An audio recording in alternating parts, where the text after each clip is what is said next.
All right, so I've copied this into a print format Illustrator file, which allows me to do all the color. But the only problem with that is it moves all those things I copied into one layer. So layers are simply for your own organization in Illustrator, but I like them for that reason. So I'm going to move all these things into their own layers, which makes it easy for me to view them and lock them and select them. Okay, so now I have all my different layers. And I will lock all the ones except the ones I'm working on, right? So right now I'm working on NLC at the top on this arc. Because it's the type on path tool, if I want to make that arc more, I just modify the path a little bit.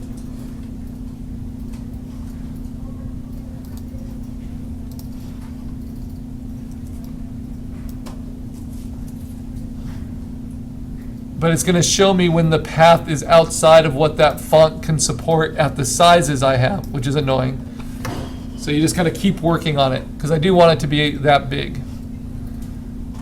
Okay, remember, I also put a space in between each of these.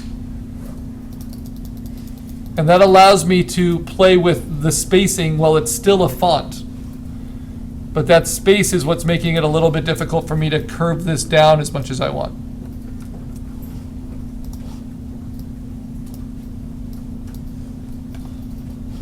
So what I'll do instead is I'll arc this up a little bit more. Why does it not like that? The mysteries of Illustrator. All right, I'm going to go with it. So how do I color it? Well, I select it all with the type tool, and then I just change the color. Simple as that. I can even fill it with a gradation if I want to. Select it with the type tool, choose a gradation option.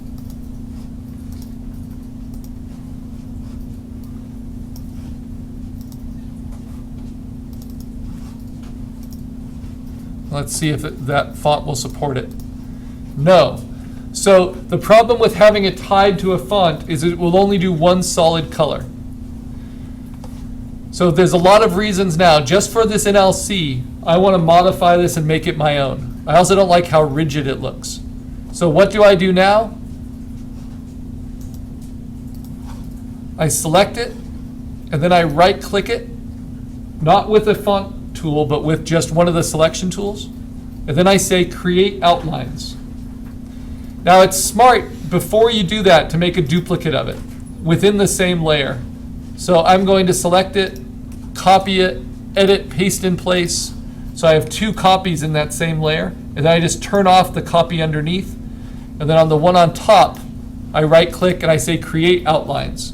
And what that does is it breaks it from the font controls, and it just makes it into a regular outlined filled path vector, which I love because that allows me to do this. To redraw it a little bit, make it my own. To bend it, warp it. Sometimes we choose fonts because of how mechanical and perfect they are, but in this case with tattooing, I want them to look a little bit more hand done. A little bit messier. And so I create outlines and then I modify them as I think they should be. Let's do the inside of this, modify it a little bit.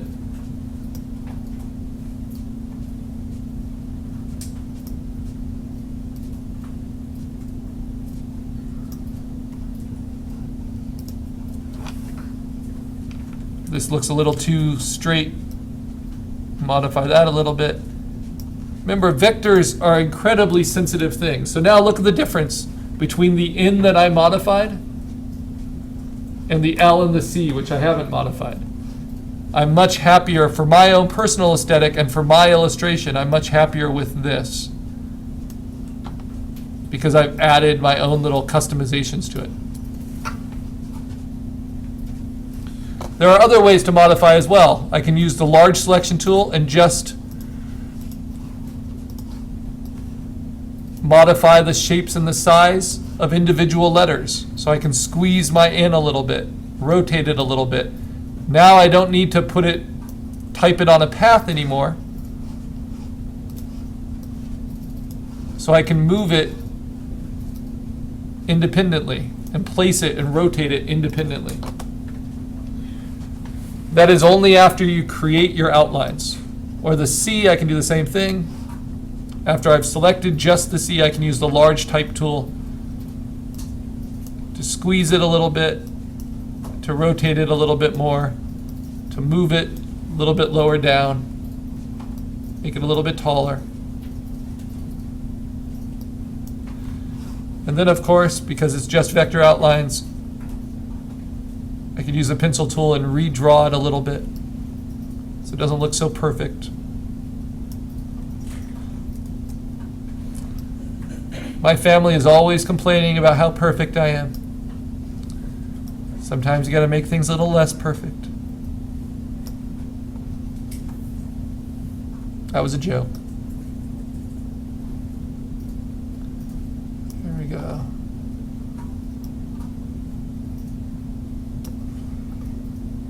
Now, this is a shame because I'm getting invested in my type solution for NLC, but I'm not making a Fiesta poster, I'm making a Christmas card. So, what if I wanted to poke holes in this? Well, I could use the eraser tool.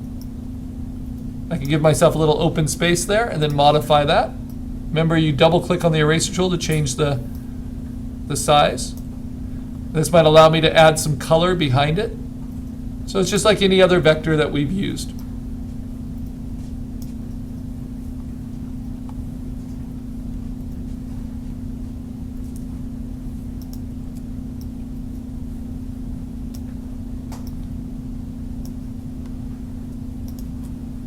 Some fonts are designed to look very hand-done, and some are designed to look very mechanical. This font's designed to be in between. So I have to decide, as the designer, as the artist, how do I customize it to my needs? Do I want the L to be perfectly horizontal there, or do I want it to have a little bit of a curve, a little bit of an arc?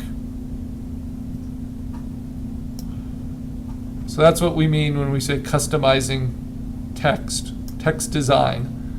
It's not always that we're starting from complete scratch. I always like the text I come up with more when I modify it from something that's existing than when I just try to come up with it out of nowhere. But I just want you to know the opportunities that you have. All right, so there, my NLC, that looks pretty good. It's all on one layer, which allows me to move it and center it and play with it. Now that they're vectors as well, I am not limited to just one solid color. So if I select it all, I can fill it with a gradient if I want. Right? And I can play games with that gradient.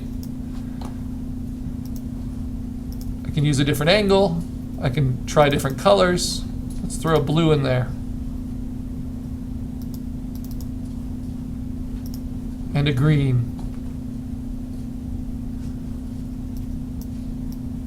I can extend their ranges. I can even play with their opacities and make it almost like a watercolory font.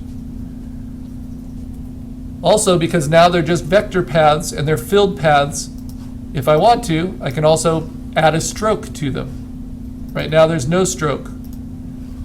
But let's make kind of an orange stroke. Interesting.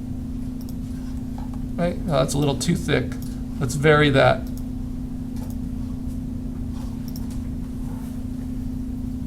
Not terrible. Let's see, what else could we do? Let's try a decorative. That looks awful, but so many options, so many options. The sketchy one. Some of my favorites are these ovals. 3-point ovals, 1-point ovals, and if you double click, you can customize their settings.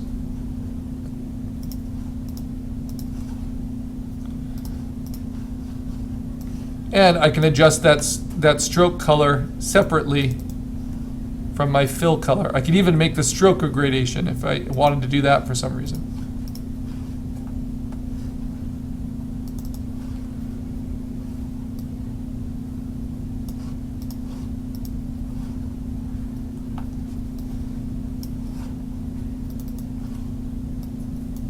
Remember, it has to be selected in order to affect the change. All right, and then I would just do the same thing for Fiesta. And then I would bring it over, my type over to Photoshop. Okay? So mine, I'm kind of done with Fiesta now. I think I've shown you what I wanted to show you there. Now I'm going to start working on mine. My Christmas card, because some of you might have more fixed solutions here, like I did, because my Christmas card sketch has it all in there. So what did I do? Well, I scanned in separately, let's see, my lettering.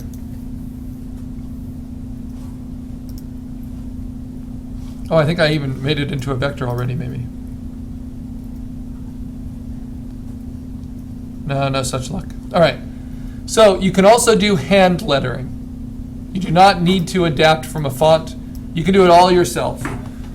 And so let's see how that works. But ultimately, I'm not a great hand letterer, so I might end up replacing that with modified fonts. But my lettering is kind of small enough, maybe this will work. So what do? I take this. I've inked it from my sketch. This is how hand lettering is done. This is how font design is done if it's done from scratch. And I clean it up so that I can get a nice vector trace on it. You really open up the midtones. So all these little spaces matter. Okay. Then I'm going to select just the whites with contiguous turned off. Select inverse, so I get everything that's not perfectly white. Oh, there's some gray that it's not selecting, so let me increase its tolerance. There we go, much better. Now select inverse, and then duplicate it so I have the black lines on their own. Now remember, I'm going to bring this in to Illustrator to vectorize it. So even though some of it looks kind of pale and gray and colorful, let's see what I can do to improve that. First, I can duplicate it, and I can desaturate it. I can even set it on multiply mode on the duplicate, and that will darken any of those ones that are thin, right?